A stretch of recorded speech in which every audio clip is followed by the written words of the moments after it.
Hi friends and welcome to Unacademy UPSC Current Affairs. Today in this lecture we will be discussing about the institution of eminence. So under current polity of the day, today we will be taking up this topic, that is institution of eminence. And I am myself Joicy Joy who will be presenting this series for you. Let's get started, but before that, little bit about the courses that we provide at Unacademy. So these are the courses that we provide.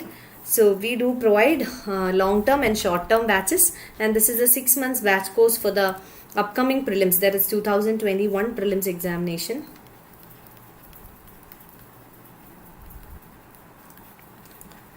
And apart from that, we also have long-term batches, that is for 2022 and 2023. So short-term as well as long-term batches.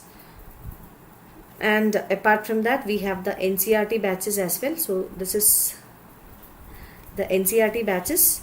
Hi Samin, good evening Samin. And this is the combo offers that we provide at Unacademy. The combo offers, they comes with optionals plus the GS courses. So GS, either you can go for an iconic subscription or you can go for a plus subscription. So these are the fee details. The subscription fee, for if you are going for an iconic subscription plus the optionals, 12 months it is 88,705, 24 months it is 1,31,510, 36 months it is 1,67,220. And this is regarding the plus subscription. And the optionals, 12 months subscription is 70,103, 24 months it is 99,680, and 36 months it is 1,21,200. And you can use my referral code. This is my referral code Joicy10, Joicy10. We will get a 10% off, a flat 10% discount. And this is regarding the iconic price hike. So for the iconic subscription, we are soon to increase the subscription fee. You can get your subscriptions at the earliest. So these are the features of the iconic subscription apart from your plus subscription. So I'll just take up the comments. Samin Rathod, hi Samin. Ankit Sharma, hi Ankit, good evening. Abhishek Shukla, good evening, hello. Rahin Kumar, hi Rahin, good evening. So yeah. So you can use my referral code Joicy10, you will get an extra 10% discount. Now let's come to institutions of eminence. First, let us understand what is the current affair. The UGC, which is the University Grants Commission, issued fresh guidelines for Indian universities and colleges with the institutions of eminence tag to set up campuses in foreign countries. So the UGC has given the fresh guidelines, new guidelines. UGC has issued the new guidelines for the Indian universities as well as for the colleges in India. Those colleges and universities which are having the tag of institutions of eminence, IOE tag, in order to set up campuses in the foreign countries. The institutions of eminence shall be permitted to start a maximum of 3 off-campus centers in 5 years. So those institutions of eminence, they will be allowed to start maximum 3 off-campus centers in 5 years, but not more than 1 in an academic year. So this is the fresh guideline. And new guidelines have been issued in line with the new education policy, NEP, very important. And the new education policy was recently asked in the mains exam as well. So NEP was asked in the very recent mains exam in GS paper 2. Analysis was asked and the NEP was released very recently, as per which foreign universities will be allowed to set up campuses in India and top Indian institutes in the foreign countries. And it requires approval from as many as 3 ministries. So Education Ministry, Home Ministry and External Affairs Ministry. All these 3 ministries has to give the approval for setting up of foreign universities, that is off campuses in the foreign countries.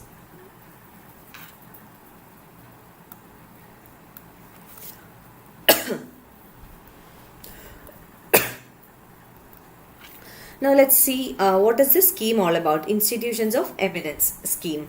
So this is under the Union Human Resource Department, HRD Ministry. So Institutions of Eminence scheme comes under the HRD Ministry, Union Human Resource Development Ministry, and the aim is to project Indian institutes to global recognition. That is to upgrade the standards of Indian institutes and Indian universities to global standards. So the aim is to upgrade the standards of Indian universities to global standards. Aim is to project Indian institutions to global recognition. The selection was made through challenge method mode by the empowered expert committee constituted for the purpose. So the selection was made through challenge method mode by the empowered expert committee which is constituted for selecting the institutions of eminence.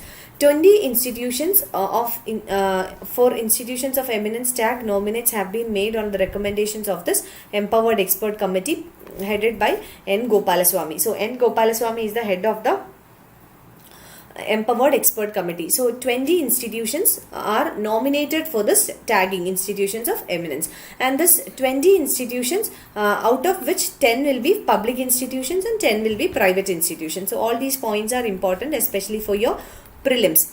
So 20 institutions will be recommended or nominated by the expert panel, out of which 10 will be public and 10 will be private institutions.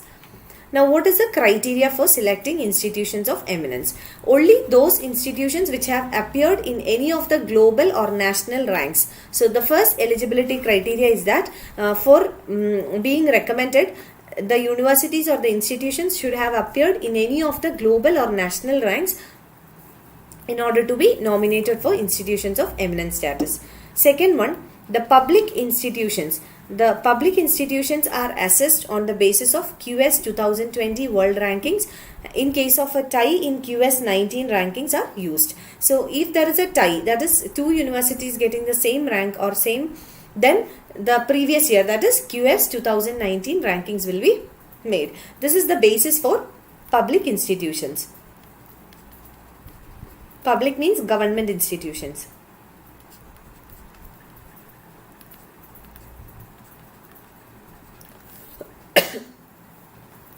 Private institutions are assessed on the basis of their ranking in the QS India or National Institution Ranking Framework, NIRF. So this is how the private institutions are assessed. Private institutions are assessed on the basis of their ranking in the QS India or National Institution Ranking Framework. Any institution that did not appear in any rankings is excluded completely from the list of IOE tag. So the first and the foremost criteria, it has to be appeared. It has to appear in any of the global or national rank. Only after exhausting the above criteria and if any slot remains vacant, consideration will be given to greenfield proposals. Now, what is greenfield proposals? It generally refers to initiation of a project without the need to consider any prior work.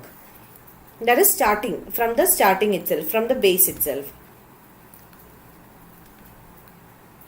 So, if suppose the above criteria is exhausted and after that any slot is remaining vacant, then this will be open for greenfield projects. So greenfield institutions will get 3-year period to establish and operationalize the institution, and thereafter the empowered expert committee will consider giving IOE status to such institutions. So you have to understand that greenfield institutions can also get, but only if the above criteria is exhausted and if any slot is vacant. Okay, so if in prelims, if a question is asked, you can say that greenfield institutions are also allowed, and the first greenfield institution to get the IOE status is the Reliance Jio Institute, and the second greenfield institution is Satya Bharati Foundation, telecom major, Airtel's philanthropic arm or the philanthropic institutions of Airtel, that is Satya Bharati Foundation. So these are the examples of greenfield institutions who have got the tag of institutions of eminence. So criteria is that it has to appear in the global or national ranking, and if such criteria is exhausted and any slots is vacant, then it will give consideration to greenfield projects. Now let's see what are the objectives. First is excellence and innovation. So excellence and innovation, this is the first criteria. if a particular institution, university, or if a particular institution is excelling in their own field in providing the knowledge, imparting knowledge by bringing in innovation. Innovation is new ideas. Innovation means new ideas. So to promote excellence and innovation is one objective. Second one is to promote specialization, to engage in areas of specialization, to provide specialized education.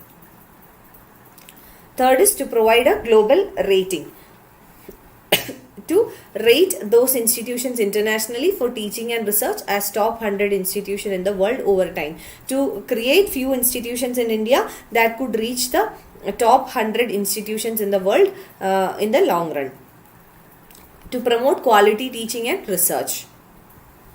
So these are the objectives. Now what are the benefits of giving this IOE tag? So institutions of eminence tag. Institutions with the eminence tag, they will be given more autonomy. That is, autonomy means they will be given more freedom to decide on their affairs.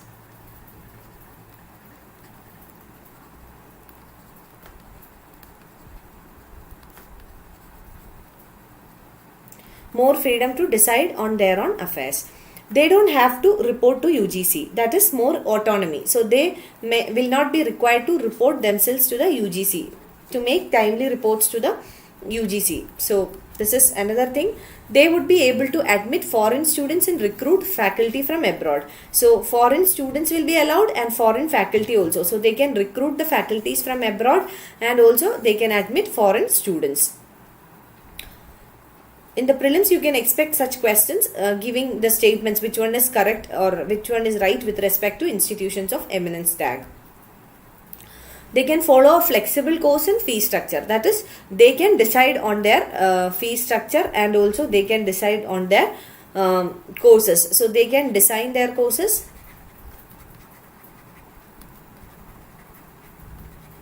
and they can also decide their fee structure, to enable them to vault the ranks of the top global institutions. The public institutions under the IOE tag, that is institutions of eminence tag, will receive a government grant of 1000 crore. So government will give them a grant of 1000 crore, while the private institutions will not get any funding under the scheme. This is very important point. So if a government institution, the public institution, is receiving a IOE tag, institutions of eminence tag, then this public institution will receive a grant of 1000 crore rupees from the government, whereas the private institutions, if they get this tag, they will not get any funding or any grant from the government. So they will not get any funding. This is very important. Remember it for your prelims exam. So that is all about institutions of eminence scheme. And at 9:45 we have the next session. So at 9:45 I will be handling the special class on the Plus platform and we will be discussing the last 1 year current affairs. Thank you so much for watching and stay blessed.